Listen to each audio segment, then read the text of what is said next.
And we are back. We are the Coalition, loud and proud, outrage point free, civilly disobedient media, broadcasting on the Worldwide Coalition Media Network here at the Go Local Live Broadcast Center. CoalitionRadio.us, Facebook.com/The Coalition Radio, on the mighty Twitter at Coalition_radio. We're going to get right down to it. Joining us live on the line is Coalition correspondent, insurrectionist, civilly disobedient, in smash mouth prognosticator of smash mouth politics. And of course, I'm talking about Lauren Niedel, progressive Democrat and involved with a host of organizations. Lauren, welcome back to the Coalition.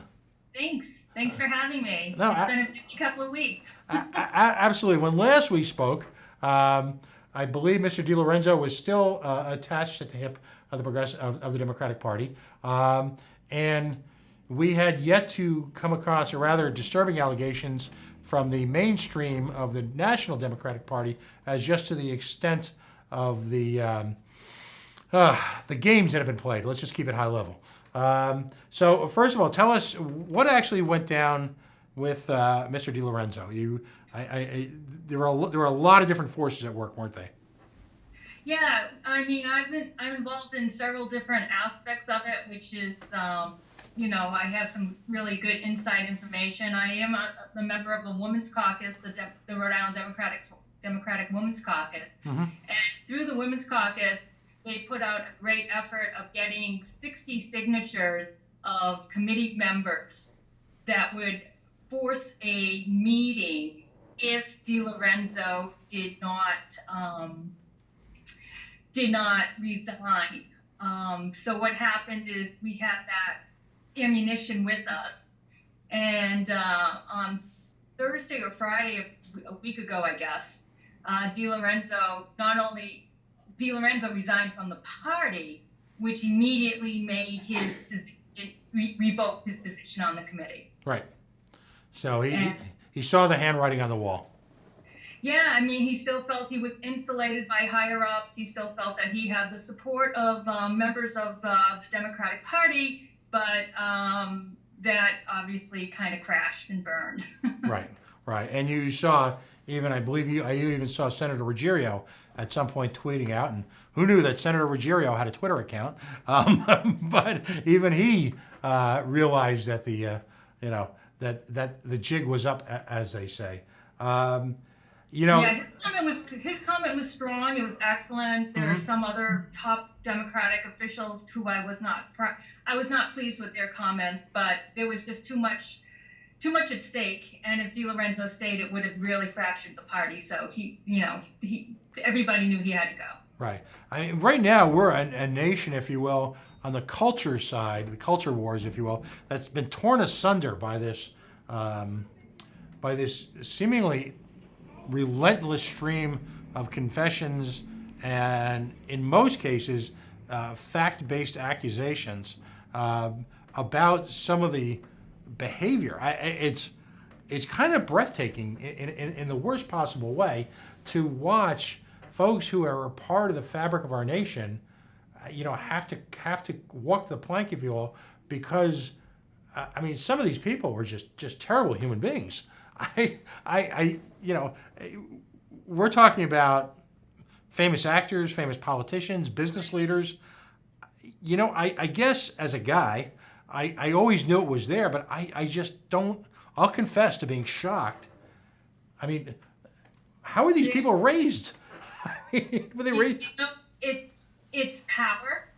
It's and it's the feel that they can control everybody or control the people around them, and that there won't be any repercussions. And that's the problem with this whole society, this country, and countries throughout the world, where there's this domination factor going on, that they feel that they are insulated, that they're too big to fail, so to speak, that they make too much money, or they're too high up on the scale to face any issues are getting pushed back down. And I think the Me Too hashtag really brought that out. Especially people, some favorites. I mean, Kevin Spacey. I mean, the list goes on. And in a sense, I think that's what happened with the DNC and members on there as well. And the fact that it was a power thing and felt that they were too insulated and that they could get away with it. And then, around them, the truth eventually does come out. And it's been haunting a lot of people lately. All right, and great segue, because let's talk about the DNC now. I mean, certainly Hillary Clinton has been a polarizing figure within the Democratic Party nationally, and that's not a comment on her as a person. It's just it's a reflection of the impact of her being, if you will, in a variety of settings. It seems like either you're with Hillary or you're not. What happened there in the election? I mean, has the smoke cleared? We were always convinced, as outsiders watching in, that the fix had to be in. Was the fix really in? And what role does it appear that Hillary played in that, as well as Donna Brazile? So I think what came out from Donna Brazile, what came out from Elizabeth Warren, the fix was in. It was the primaries. I mean, there's no other way to say it. The primaries were rigged. There was collusion with the Hillary campaign, the fundraising part of it with the DNC. They were getting money off of the Hillary. There was funneling of money from the Hillary's foundation, one of her Hillary's campaign, into the DNC. And I was shocked, honestly, Pat, at some of the revelations that came out. I was really shocked. I knew a lot about it. I'm not naive. Certainly we knew the media part of it. Certainly we knew that they were working together with some of the state Democratic parties. Certainly we knew that it was the debates were rigged as far as when they were shown, what was being asked, the amount of debates. I wrote about that back in December 2015. That we all knew about, but I can tell you a statement that just absolutely floored me, that Jill wrote in her Politico piece. What should happen now? I mean, do you have do you have trials now? There, to a certain degree, a significant part of the backbone, if you will, the infrastructure of the establishment wing of the Democratic Party was intimately involved in these shenanigans. Where does the Democratic Party go from here? Well, certainly I will say this: every state Democratic Party has an obligation to be as inclusive and as transparent as possible. It starts there. There's issues with the Rhode Island Democratic Party. I've talked to people across the country. There's issues with every single solitary Democratic Party in trying to avoid conflict or trying to insulate the party regulars from the insurgents, aka the Bernie Sanders Democrats. And that has to stop. That has to stop. There has to be an openness, there has to be acceptance, and there has to be a reality check that old school Democratic, train of thought is not going to cut it, and there'll be repercussions. So there needs to that's a big part of it, and there also needs to be transparency as far as elections. We can't have appointments anymore. We need to have elections. We need to have primaries. We need to be able to include as many people as possible in the process and get people, running and feel comfortable that they won't be pushed out and there won't be intimidation to get them to drop out or to not run at all. So we need very robust primaries and robust campaigns. Is it fair to say that if particularly, let's look at Rhode Island. Yep. The progressive Democrats have had well-documented political successes in the last 2 years. In the absence of those political successes, and there's a significant group of people who can be credited with them. You were intimately involved, Sam Bell, Donna Persona. I mean, it's just it was a really broad-based coalition. You had the Democratic Women's Group, you had the Bernie Sanders campaign, a couple of the other organizations we've discussed you've been involved in, and you've got emerging networks like the Cranston Action Network. In the absence of their outright political success, do you think that the establishment Democratic system would have continued to try and push people under the rug? Oh, I don't think there's any doubt about it, and DiLorenzo's statement kind of said it all. He didn't like the direction of the party. It was being overtaken by left-wing whack jobs, or implied that it was being overtaken by that. He's not alone in thinking that or, believing that. He just came out and said it. Mm-hmm. But I'm sure there's a lot of Democrats who feel and believe the exact same way, but that's not political reality now. Right. The masses are awoke, Mm-hmm. and they have to. It's time for acceptance in the fact that in order to have a robust Democratic Party, you need more and more people in it, and not pulled out of it and switch parties or be unaffiliated, which is pretty much Rhode Island, 42% at least are unaffiliated, and that will probably be growing after this whole fiasco and plays out. Right. Does this question put into question the legitimacy of the Perez regime, if you will, at the DNC? Should the DNC get back together again and reconsider its leadership going forward? I think all of us, I was not personally happy with Perez's statement regarding the rigging of the primaries. It barely touched the surface. It kind of insulated the whole situation. It wasn't an apology. I do think Keith Ellison would have been a better leader for the DNC. I think I can't say if his election wasn't somehow rigged against, in favor of Perez. I think a lot of people feel that way. There needs to be changes. It needs to be top down. There needs to be way more people from the progressive movement who have, who can vote inside the DNC and who can really work to make changes. There's been issues with people from the progressive movement being ousted. I'm not sure how prevalent that is, but there's certainly been a concern. And, we want our party to be strong. It has to be strong. We need a strong, united Democratic Party in order to fight fascism of the Trump administration and the Republicans that are up and coming. I mean, they're definitely not being, they're not moderate Republicans anymore. They're not even Republicans anymore.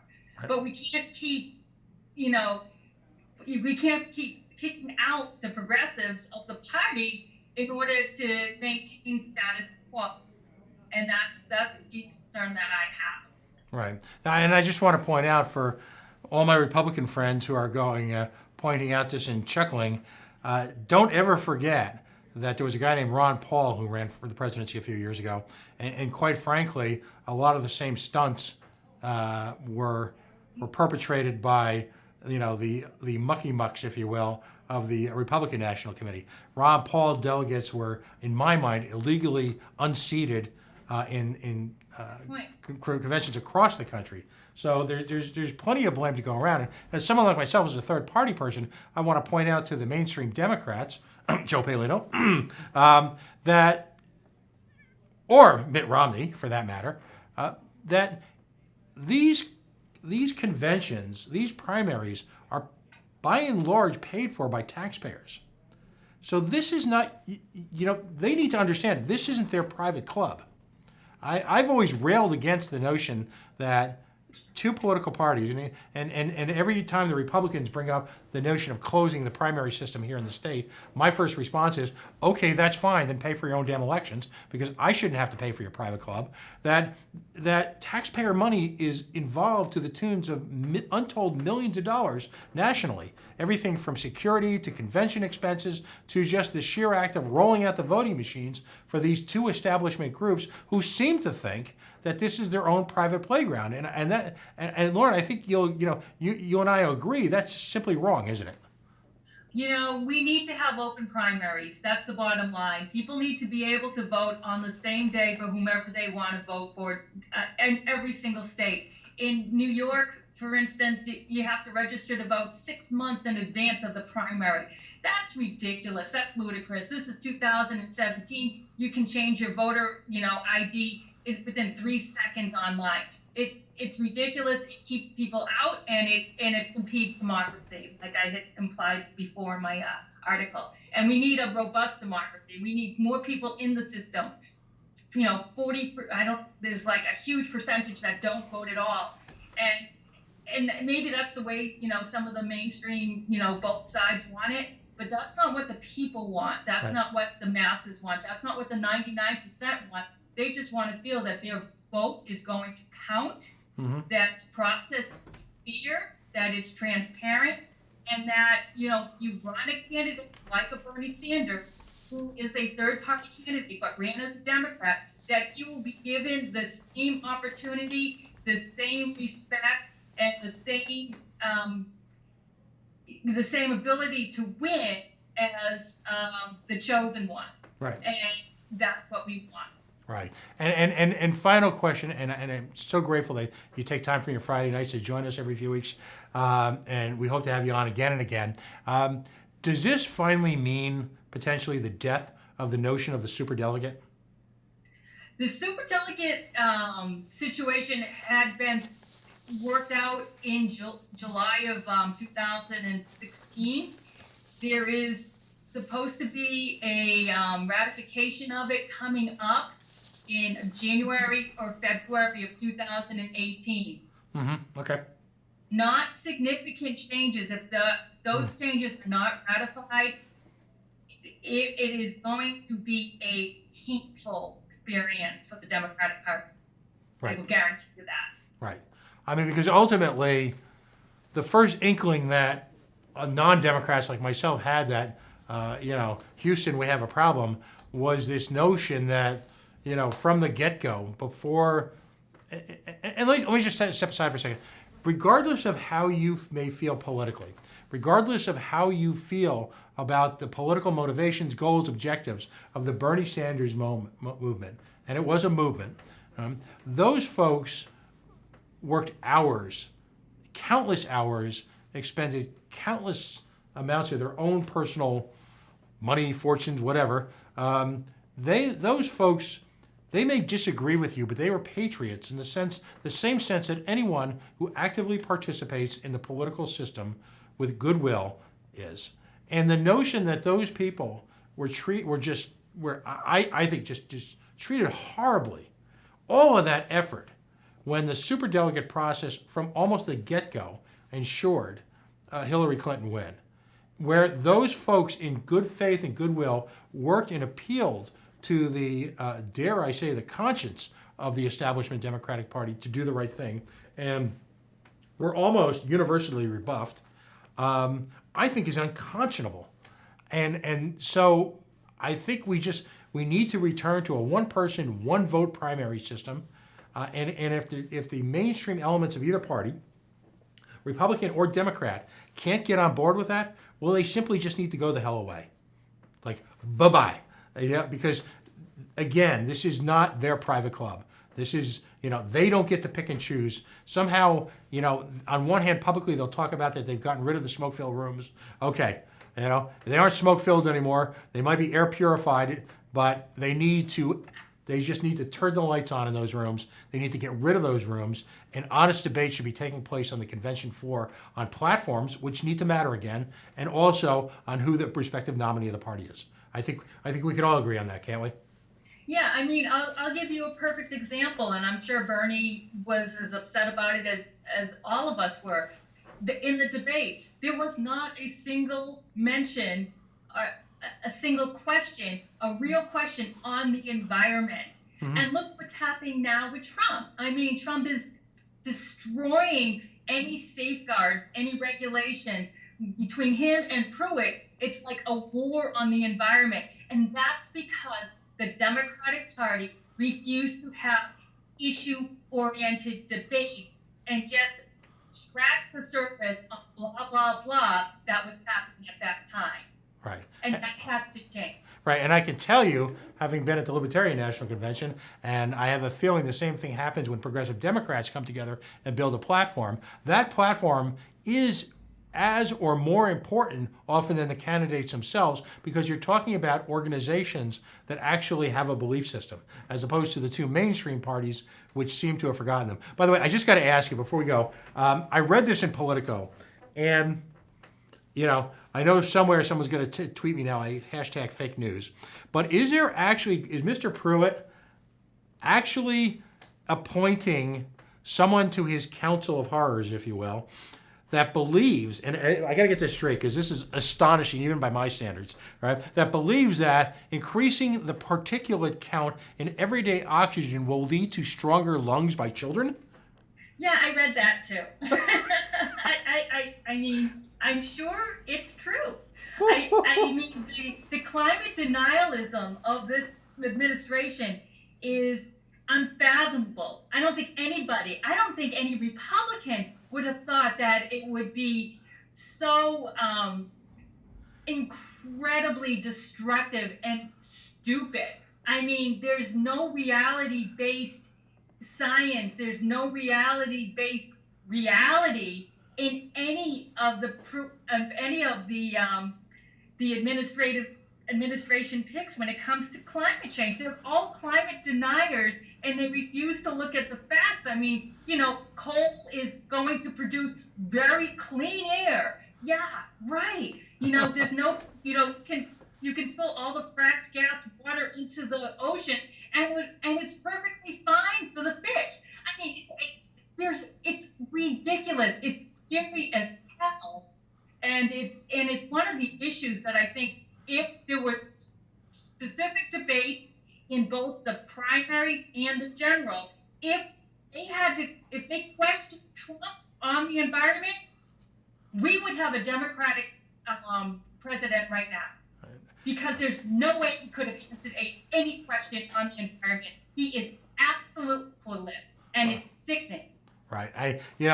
We're beyond being climate deniers now. We're actually into a realm where essential truths are being denied. It's astonishing to watch the de-evolution of the value of knowledge. I'll leave you with this quick story. My daughter graduated college a few months ago at a college which is famous for its journalism school.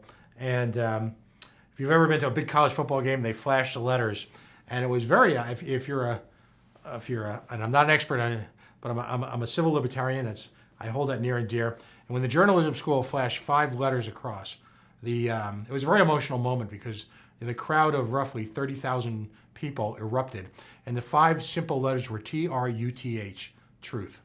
And right. And I sweet Jesus, we need a little bit more truth. Absolutely. Well, Lauren, again, I want to thank you for joining us on again and giving us an update on the local and the national political scene. What we value about the coalition, the very definition of the word coalition is bringing together people of different beliefs to discuss critical issues. That's what we do here. And we do it, I think, at a high level, and I think we do it on a friendly, professional basis.